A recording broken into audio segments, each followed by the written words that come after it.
On the 24th of March 1603, Queen Elizabeth died, having resolutely refused to name an heir, to marry, or make any attempt at conceiving an heir. And so the famed Tudor dynasty, it came to an end in the hands of a pasty white red-headed leader. It's kind of like Celtic's situation, if you think about it, except where Elizabeth refused to be pumped.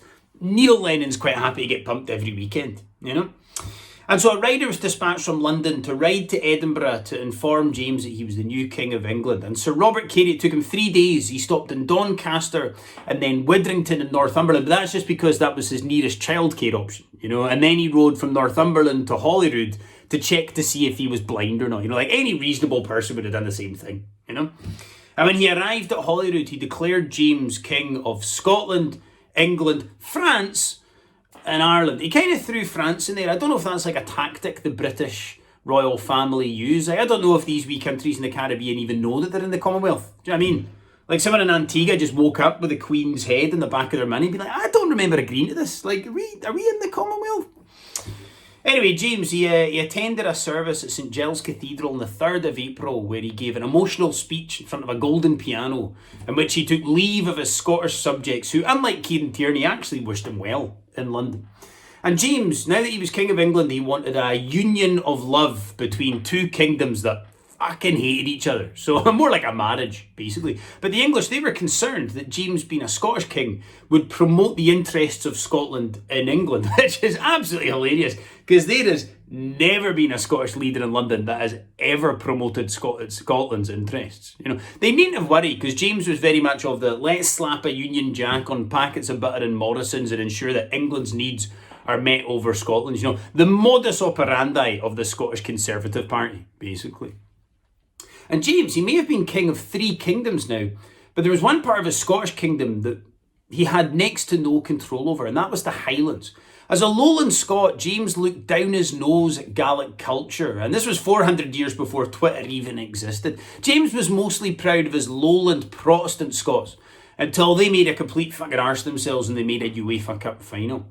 James, he viewed Highlanders as being barbaric, uncivilised, uncouth. And as someone who is a Highlander from Dingwall, I have to say that he's got a bit of a point, to be fair, And if he thought that the Highlanders was bad, he singled the Islanders as being even worse, Like, if we were barbaric, we were at least a wee bit civilised. But in the islands, they were completely fucking mental. And as someone who has lived in Stornoway, again, I have to say that, he kind of had a point, to be fair, And so James, he set on this bizarre policy of trying to colonise the Highlands with lowland Protestant Scots. And he singled out the Isle of Lewis in particular. He viewed the Isle of Lewis as being this beautiful, plentiful island that just happened to be full of arseholes. A bit like Australia, I suppose, And so he sent a bunch of lowland Protestant Scots known as the Fife Adventurers to go and civilise and settle the Isle of Lewis through slaughter, mutilation, fire raising and other inconveniences. How civilised, right? I mean, how uncivilised, how barbaric must someone think your community is if they're sending folk from Fife to go and civilise you? James had obviously never been to Glenrothes in his life, hadn't he? Now anyway, the Islanders, the MacLeods, they were able to run the Fife Adventurers off of the island pretty easily, but James did have more success with his plantation in the north of Ireland, the Ulster plantation, which hasn't caused any issues since, because when you think of Northern Ireland, you think of good governance and civility, don't you? Good job, James. You absolutely smashed it. And James had another attempt at this kind of this cultural genocide in 1609 when he managed to lure 9 of the most prominent Highland chieftains to the Isle of Iona, the very heart of ancient Gaeldom, where he made them sign the Statutes of Iona. And this basically meant that they were forced to give up their Gaelic manners, dress, language and traditions, wiping out Edinburgh's Royal Mile in the process. It's quite intense, that, isn't it? Like making them go to the heart of Gaeldom to give up their Gaelicness. That'd be like making George Osborne go to Bolivia to give up his coke habit. Now obviously, Gaelic Highland culture remains prominent in Scotland, but the Statutes of Iona were particularly devastating for the Gaelic language, which, although seen a revival now, was pretty much just reduced to only being on the roadsides in the Highlands. Most people think, right, that the depopulation of the Highlands was down to the clearances, when in truth, it's just because nobody could find where they were going. They couldn't understand the roadsides. The Highlands is littered with corpses trapped in time, like Pompeii, of folk that were just never found their way to Loch Inver, you know. And James's ascension to the throne, it was potentially going to be good news for England's Catholics. After the failed Spanish Armada of 1588, England would exact its revenge on Spain by invading them every summer. But strict anti-Catholic penal laws were put in place. All English people had to attend an Anglican church on Sunday, and they then had to watch Heartbeat before going to school on a Monday. The worst possible Sunday imaginable. And Catholic Mass was banned, Catholic weddings, Catholic baptisms, all banned, but they would occur in secret.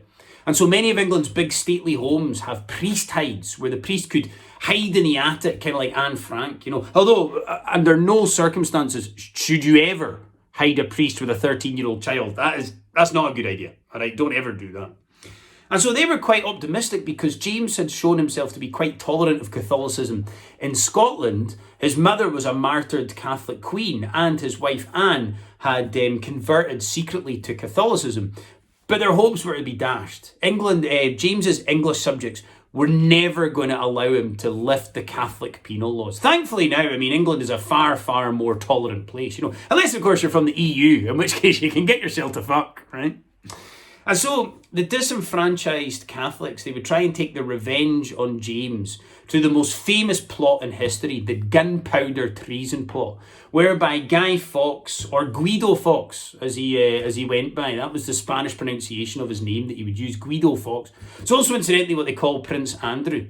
It rhymes with Guido, you know. Where Guy Fawkes, he was caught in a cellar underneath the House of Lords with 36 barrels of powder.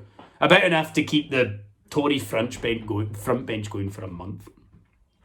And so James, the end of his reign, he caused a lot of scandals in the court with young men. And by the age of his death, at 59 years old, James, he had liver failure, he had gout, he had arthritis, he was missing all of his teeth. Just standard stuff for a 59-year-old Scotsman, basically.